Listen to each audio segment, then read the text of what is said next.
فكلي واشربي وقري عينا فإما ترين من البشر أحدا فقولي إني نذرت للرحمن صوما.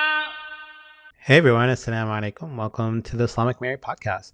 So for today, we're going to speak about verse 1923 in the chapter of Maryam. And this is the climax of the story. So as we talked about before, Maryam has received divine revelation. An angel approaches her. She questions, how can this be? And then she withdraws. And in this state of withdrawal, she begins to feel the pangs or the pain of labor. And as the Qur'an says, فَأَجَاءَهَا الْمَخَاضُ إِلَى جِذْعِ النَّخْلَةِ. So in this podcast, I want to focus on this beginning part of the verse, that the pains of labor approached her, and then she retreated to the base of a palm tree. So here we see that there is a debate within the scholarship, and some scholars have speculated that Maryam here was reacting to the shame that the birth of childlock would bring upon her family and their honor. So according to this interpretation, she started feeling this pain and discomfort because of the idea of the possibility of dishonoring herself and her family. However, this reading, I argue, is suspect, right? That if we look closely at this verse, we see that pain here is connected to the idea of childbirth. So there are many different verses in the Qur'an that actually speak about childbirth and praise women because of their ability to go through childbirth and demand respect for people to honor their mothers. So Maryam cries out when she begins to feel the pain of childbirth, which is more consistent with other Quranic verses that speak about the challenges of motherhood, specifically pregnancy and labor. For instance, the Quran states, we have commanded people to be good to their parents. Their mothers carried them. And here the literally in Arabic it says hamalat, so literally carrying. So it's different in the English language. We say pregnancy, that they're pregnant, but in Arabic a woman who is pregnant is hamil. So literally it's someone who is carrying a child or another human being, and with strain upon strain. So there are different verses that talk about different ways, but the idea that there's a qurh, or there is a difficulty there in holding this child, and the actual labor is painful. So after speaking about the importance of monotheism, the divine voice here, this particular verse in chapter 31 or Surat al-Luqman, encourages humanity to be good to their parents by highlighting the roles of their mothers since they become pregnant with strain upon strain, and nurse them afterwards. Gratitude is connected to both God and one's parents because of the toil they spent giving birth and raising them. In another similar verse, the Quran states, we have commanded humanity to be good to their parents. Their mothers struggled to carry them and struggled to give birth to them.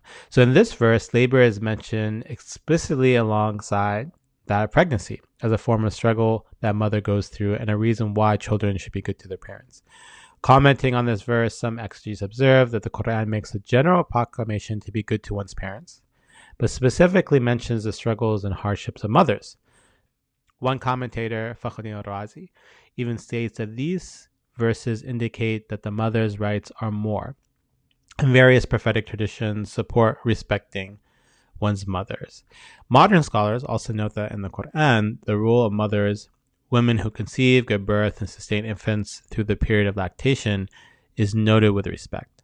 Muslims are commanded to honor the mothers that bore you and show kindness to parents. So this is important that we see multiple Quranic verses. So here, two in particular that say, be good to your parents. So the general proclamation, a general commandment to be good to your parents. But then it mentions the specific trials and tribulations that mothers go through. The mother literally carries the child. Then she goes through labor, which is painful. Then she nurses the child for several months and even years. And then they're finally able to become a self-sufficient young adult and then become a productive member of society. We also see that the Qur'an is unique because it uses labor metaphors. So one of the scholars that I look up to and use his work is Michael Sells. And he mentions in his book a specific chapter on the feminine aspects of the Qur'an. And one of the things he emphasizes is how the Qur'an uses female metaphors. So one of them is the idea of pregnancy. Moreover, the Qur'an uses labor metaphors to discuss the end of times. For instance, in the chapter of the earthquake, Zalzala, the second verse reads, when the earth throws out its burdens. فَأُخْرِجَتْ. The verse personifies the earth as a mother and bringing out the lives within it. So a very fascinating analogy and scene that on the day of judgment, that the earth is almost like a mother, and then it will give birth, and then all the lives and all the graves and people who've been buried within it emerge out of it, and they have a new life, and they are standing before God. You see that once again, these labor metaphors are found throughout the Qur'an, and this is why we see in the chapter of Maryam, in particular this verse, the emphasis on the labor metaphors. So we see with these different verses that, and this general Quranic theme of using feminine and labor metaphors, that her pain, in my opinion, is not connected simply to this idea of shame or dishonor. So oftentimes, Muslim scholars and even those who are not Muslim, when they read the Quran, they're reading into it certain stereotypes or prejudices. And one of them is this idea of shame, that Muslim women in particular, but also Muslim men may have this idea of shame, that they are afraid of society, shameful of their bodies. But here we see that the idea of pain is connected more to that of labor. We also see that in this verse, that when the pains of childbirth, al-mukhad, it uses a hapax. And we've talked about hapaxes earlier, and this is a unique word within the Quran. So focusing on these hapaxes can help us better appreciate the Quran's literary, rhetorical, and stylistic elements.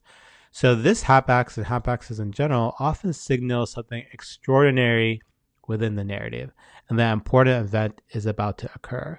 So when I was reading this particular verse, I came across that word. I said, whoa, I've never seen that in the Quran before. So while other words are used in the Quran to describe labor pains, this is the only time this particular word, al-mukhad, is used. And then later we see, as we continue in the verse, we see the phrase, the trunk of a palm tree, jidh al-nakhla, is also a hapax, and that is only used within the chapter and referenced to Maryam in verses 23 and 25. So Maryam is driven to the trunk of a palm tree and later told to shake it to receive dates in a stream. This image and metaphor of the palm tree are exclusive within the Quran and intimately connected to Maryam's struggle and plea. So we see in this first half of verse 23 that we have two hapaxes, or two unique words that are not used anywhere else in the Quran. So the idea of mukhad, or the pain that Maryam is feeling, and that of the image of the palm tree is also unique. And this is important because when we look at Maryam, and we look at Maryam as a whole, and we compare her to other prophetic and righteous figures, we see this idea of pain emerge. And I was at an event recently, and there's a whole discussion regarding spirituality and pain. And some people mention that they don't suffer and that they only experience bliss, and they see suffering in other people. But what we see here in the Quran is that the protagonists feel pain. They feel that suffering, and that they're eventually released from that pain, whether that's be emotional or that be physical. And we see also in this imagery of the palm tree that later on we'll see that Maryam will shake the palm tree and then she'll receive dates in a stream. That when I was writing the book, The Islamic Mary, and I examined the various Islamic art, they often focus on two elements. The first one is the scene where Angel Jibreel, he comes to Maryam and he tells her of the divine revelation that she's going to have birth without Isa. The other scene that they focus on is the palm tree. So many Islamic art pieces of Maryam have her standing next to the palm tree. whether she's under the palm tree with her baby Jesus, or that she's shaking the palm tree herself. And when I was thinking about the book and the cover as well as this podcast, I said I want that picture, the picture of Maryam next to the palm tree and shaking it, because it demonstrates this idea of hope and asking for the mercy and pleasure of God. And just like we imagine Moses crossing the Red Sea or Jonah and the whale, Maryam is very much intimately connected with this palm tree in the Islamic tradition, that we find that this palm tree is found in other biblical traditions previous to Islam, but it's not necessarily a biblical tradition in the canonical sense. And we see that when we think about the Islamic Mary, the palm tree is very much connected to her and her struggle. So to conclude, we see that this first half of the verse speaks about the idea of pain and suffering. And one of the debates that we see throughout Islamic history and religion and spirituality in general is, how do we understand pain and suffering? How could God allow pain to occur? And specifically with women and women giving birth. And as a father of 3 children and 3 daughters, I've seen and I was present when each of my children were being born. And it is a remarkable experience. And depending on the child and the birth, there could be more or less pain.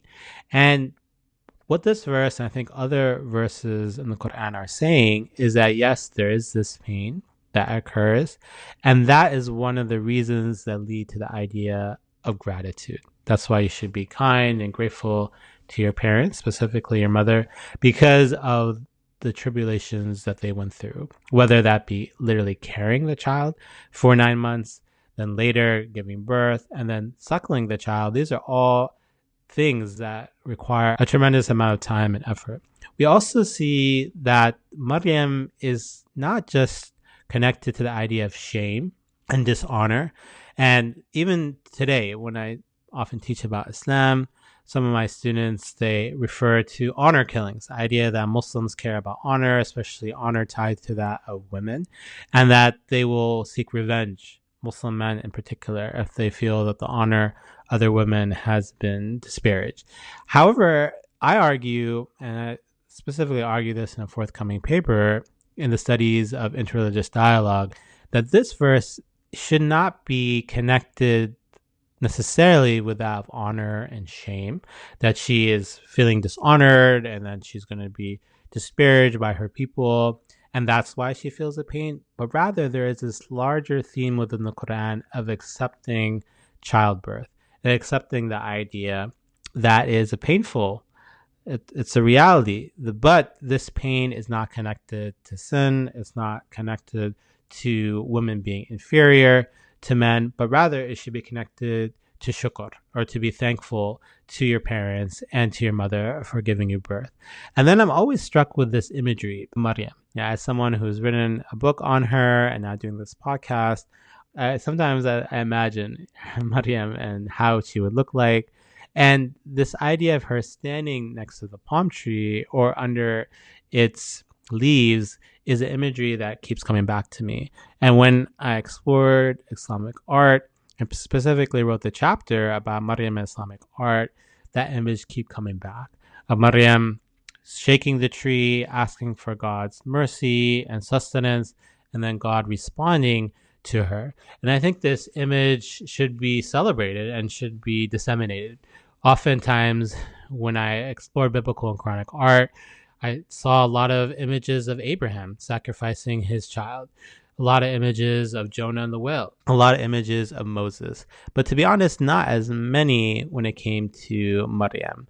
Oftentimes we see Maryam with Jesus, Isa, and that is an image that you find throughout Christian art, and even it seeps in and part of the Islamic art as well. But I think the image of Maryam shaking the palm tree is one that is very powerful.